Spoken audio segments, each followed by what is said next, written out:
Hello everybody. Hi, how are you doing? Hope you are all well. I welcome you back to my YouTube channel. Good morning, good afternoon, good evening, whichever time you are watching this video. My name is Jemienaftaly.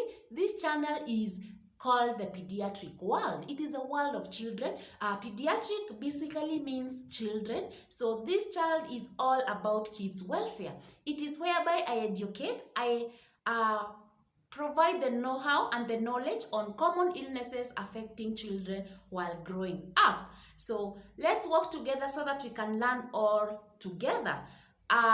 This video that I'm about to do, it's a video that I've really gotten I've been asked so much by many people that I do. So, and this, before I tell you what the topic of today is, please, if you haven't subscribed, hit that subscribe button. Subscribe to be part of this family. Also, hit the notification bell to know each time I'm posting a new video here. So, and the topic today is asthma in children. Childhood asthma. This has really raised a lot of questions. People have really requested me to do this topic. So let's learn asthma together. Now, for you to say this asthma, what do you check? What is the possibility of asthma? What are the clinical signs and symptoms that you point at or you see a child with and you're able to tell that this could be asthma? So number one, they have wheeze. You all know wheeze. Wheeze is that sound that normally comes out of the chest, and this is an indication that the chest is congested. There is not enough room for that child to breathe, so there is that vasoconstriction. We call it vasoconstriction, meaning the child is not able to breathe so well, so then they compensate, and this is how they present now with the wheeze. So for you to say that there is asthma, there has to be wheeze plus either cough or difficulties in breathing. The child is really straining to breathe. So wheeze plus cough or wheeze plus difficulties in breathing, these you can call asthma. Hope this is very, very clear. This is the opening statement. Now, the likelihood of asthma is much increased if the age of this child is 1 year and above. It is increased, the likelihood is increased if the child is 1 year and above, and also when they have got recurrent wheeze. We have just said what wheeze is. So this is it, and now we have to know if the classification. There is usually a classification of asthma. So we normally classify asthma into either severe asthma, we have moderate asthma, and also we have mild asthma. Severe, just from the word severe, it is the most dangerous one, and even the signs and symptoms are very, very serious. They are very serious, and we want to see what these severe asthma patients present with. So what do they present with? One, they present with any of the following. Number one, they present with oxygen saturations of less than 90 degrees. So we all know, remember when you were doing pneumonia, if you haven't watched the video on pneumonia in children, please go back, check. We also said it's also a sign of severe pneumonia. Mind you, severe pneumonia and severe asthma is almost the same. They correlate. The only difference is that in asthma there is wheeze, but in pneumonia there's no wheeze.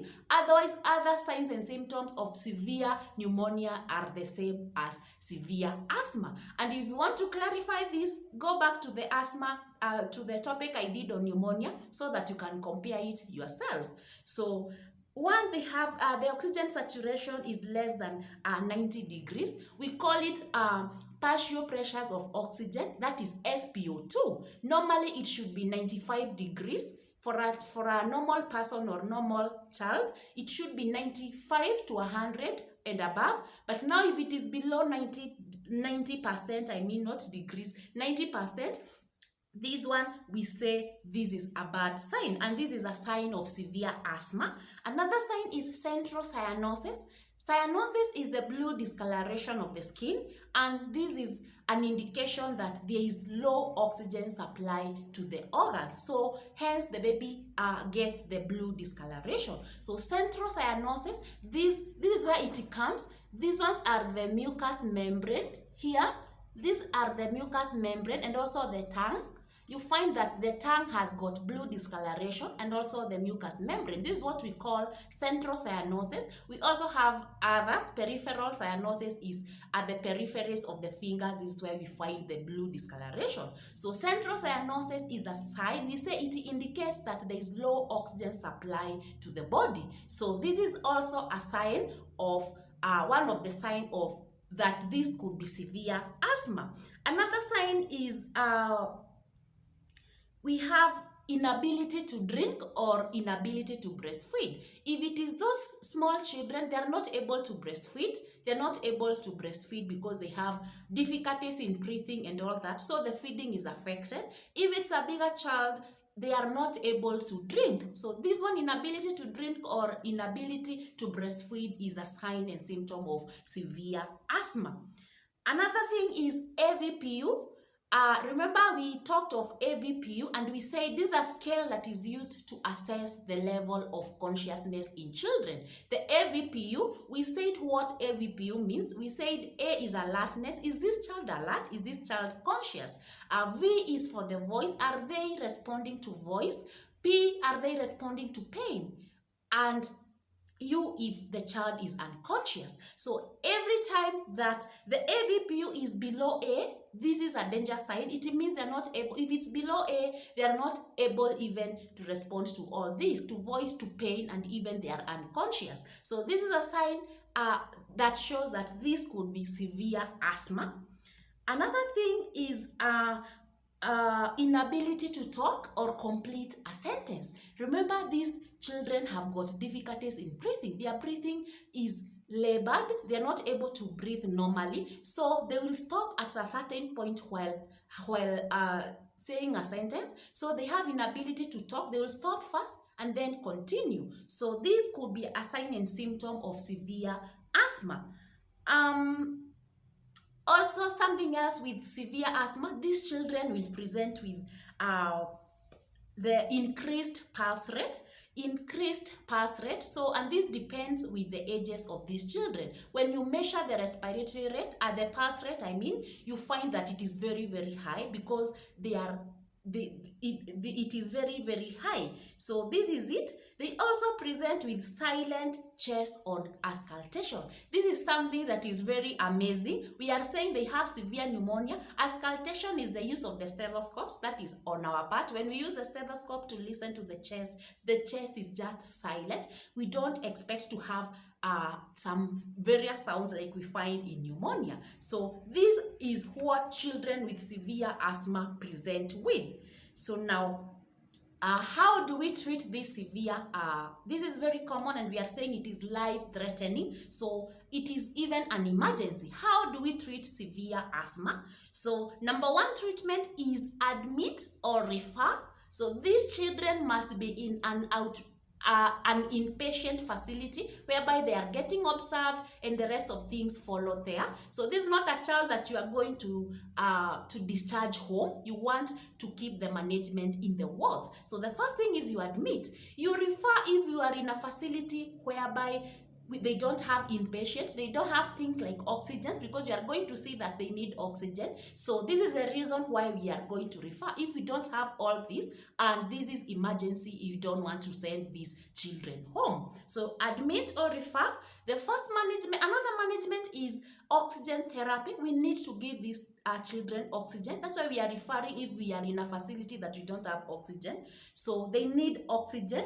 Another thing, we need to nebulize using 2.5 milligrams, and this we use salbutamol. We use salbutamol 2.5 milligrams to nebulize. Nebulization, I'm sure you know what we're talking about. It's a machine that is put, the child breathes in and the salbutamol is the one that is used so that the child can inhale this salbutamol and the chest opens up. So if it's not nebulization, we can do use of inhaler, and this, because it's severe, we want to give 6 puffs of inhaler 6 puffs of inhaler using the spacer and also the mask. That is, if we don't have nebulization, we can do 6 puffs of inhaler.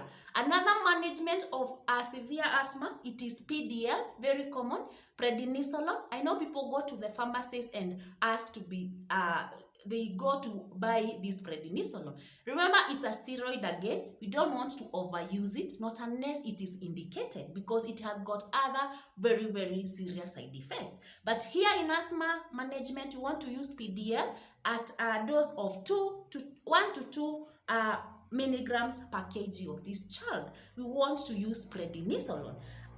If poor response, you have nebulized, you have done all this, you have given PDL, and still the child is not responding, the management that we do is something we call ipratropium bromide. This is what we use. And lastly, a child with severe asthma needs antibiotics therapy, just like in a severe pneumonia. Remember,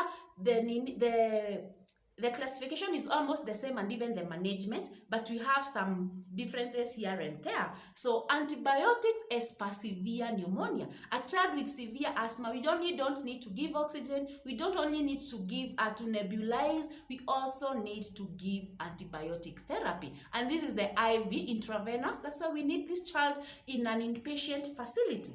Hope now it is self-explanatory. Now, that is the end of severe asthma. Let's see. The next classification is moderate asthma. This is not as bad as the severe one. So moderate asthma, how do these children present? Children present with wheeze plus lower chest wall indrawing or fast breathing. So they have, first of all, to have wheeze, the wheeze we have just talked about, still in severe asthma.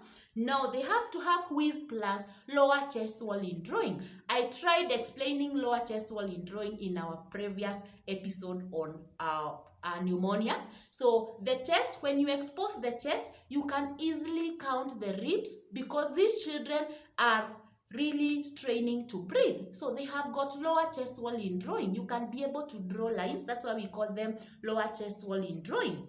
Also, they have fast breathing. This is increased respiratory rate, and also this depends with the ages of these children. How do we treat this moderate asthma? We use salbutamol, 2 puffs of inhaler, or 2.5 milligrams nebulization, and we do this every 20 minutes, and you can go up to the 3rd dose. You're not supposed to go beyond that. You can only go up to 3 doses. So please note the difference. In severe asthma, if we were using the inhalers, we were giving 6 puffs, but this time we are using 2 puffs because it is moderate. It is not as severe as the one for severe asthma. This is it about the moderate asthma. Our number 3 is now the mild asthma. This is nothing to worry about. These children don't need to be admitted in a hospital. So if mild, you allow home on several, we call them MDI, the metered dose inhalers. So you let them go home and at least counsel the caregivers on signs of deterioration, and also you are going to tell them to come back for review in 48 hours. Before they go home, you have to monitor closely. You have to monitor closely for 1 to 2 hours, and you find it's still mild, we are not going into severe forms, now you can let them go home. Counsel the caregivers. I know this is, when you see a child with asthmatic attack, you'll not like it. I know parents get so much scared. So you need to counsel the caregiver on the use of those metered dose inhalers.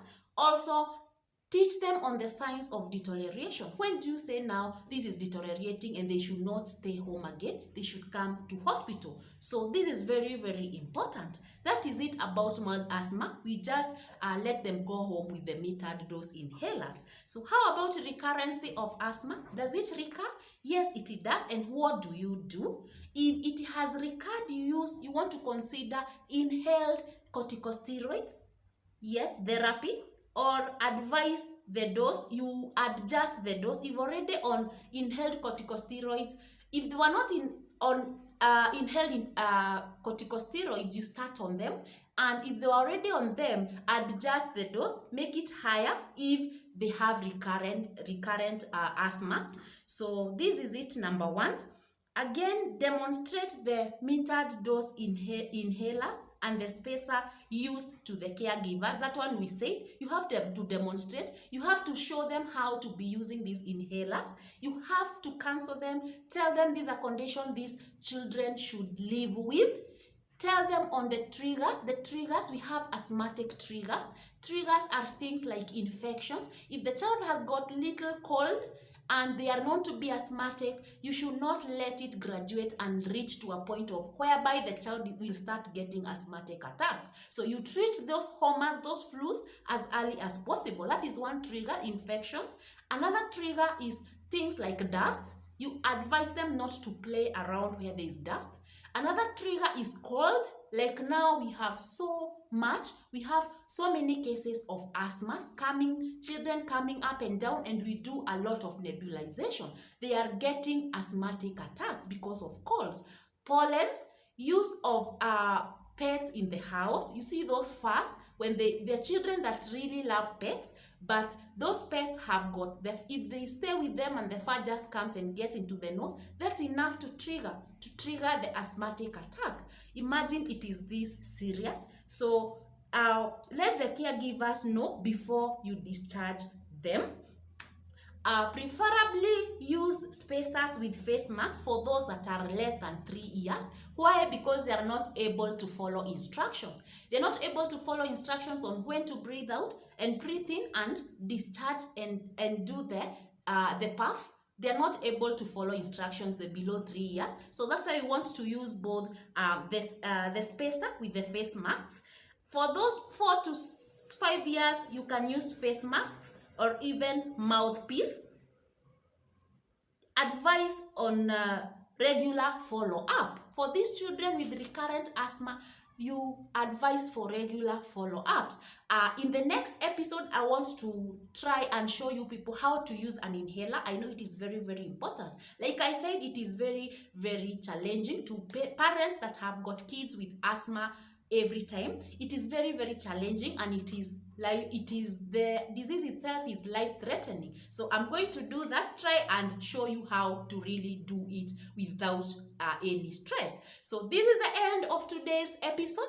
That is about asthma, childhood asthma in children, very, very common.